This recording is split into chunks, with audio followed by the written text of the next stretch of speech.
Major general Sanjay सोई sir, ये air space जो बंद किया गया है, आपको लग रहा है कि अब इस मामले में मिडिल ईस्ट बहुत ज़्यादा स्ट्रांगली बिहेव करने जा रहा है? और कल सिर्फ आज तो कतर का स्टेटमेंट आया है, आने वाले वक्त में मिडिल ईस्ट अगर खिलाफ हो पूरी तरह से ईरान से तो कोई ज़्यादा ताज्जुब करने वाली बात नहीं होगी। मेरे से सवाल? जी सर।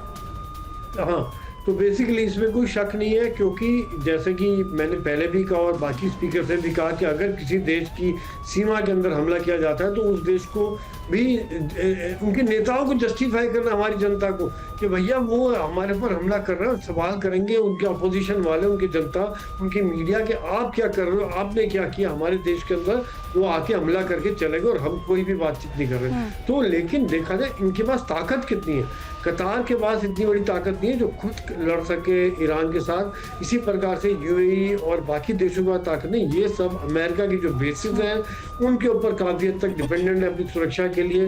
और जैसा ईरान की एक मजबूरी है कि वो अमेरिका के मेन लैंड पर हमला नहीं कर सकता, यही कारण है कि ईरान बार बार उन्हें बताने की कोशिश कर रहा है, लेकिन कितना सफल होगा?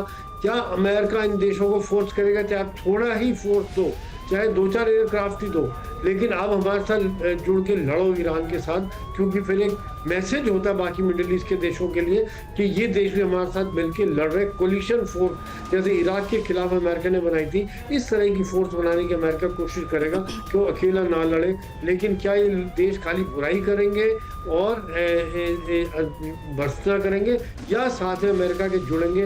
ये एक बहुत बड़ा सवाल खड़ा हो जाए, क्योंकि आखिर इन्होंने रहना वही है। दूसरी बात, जो यहाँ क्यों अटैक किया गया, कतार वहाँ से तकरीबन 150-200 किलोमीटर दूर है। ईरान के शॉर्ट रेंज और मीडियम रेंज में मिसाइल भी यहाँ पहुँच सकते हैं। इसराइल के उनको लॉन्ग रेंज मिसाइल और बड़ी हाईटेक मिसाइल चाहिए, यहाँ उनके छोटे छोटे मिसाइल्स भी आ सकते हैं। यही कारण है कि अमेरिका ने इस बेस को खाली कर दिया था, क्योंकि ईरान के पास इस संख्या के बहुत बड़ी संख्या में मिसाइल हैं और जिसके द्वारा उनका खतरा काफ़ी हो सकता था, काफ़ी बड़ी संख्या में हो सकता था।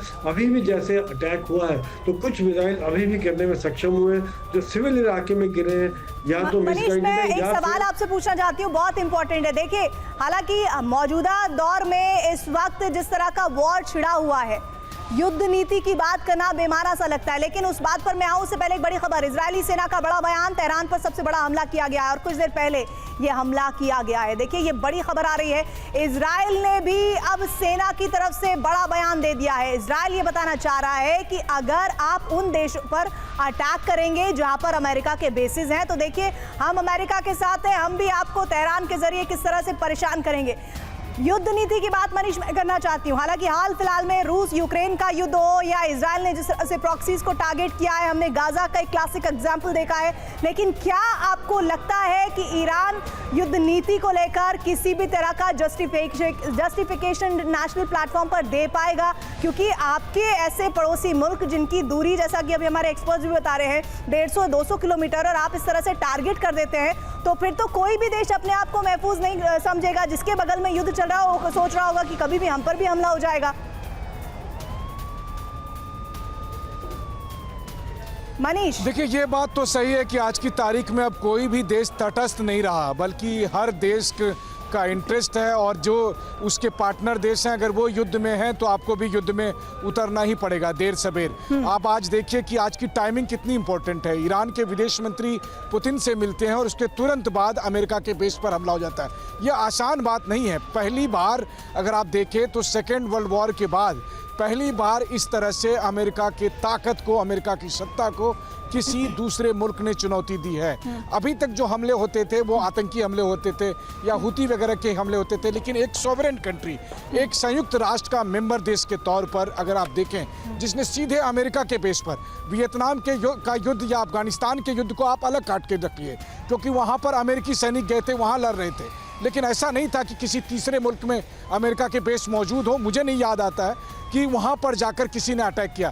तो ईरान ने दरअसल कतर पर नहीं, अमेरिका के जो सत्ता पर, अमेरिका के वर्चस्व पर अटैक किया है। और यहाँ पर अमेरिका की मजबूरी है कि वो कतर की इज्जत के लिए, कतर की शान के लिए जाकर लड़े।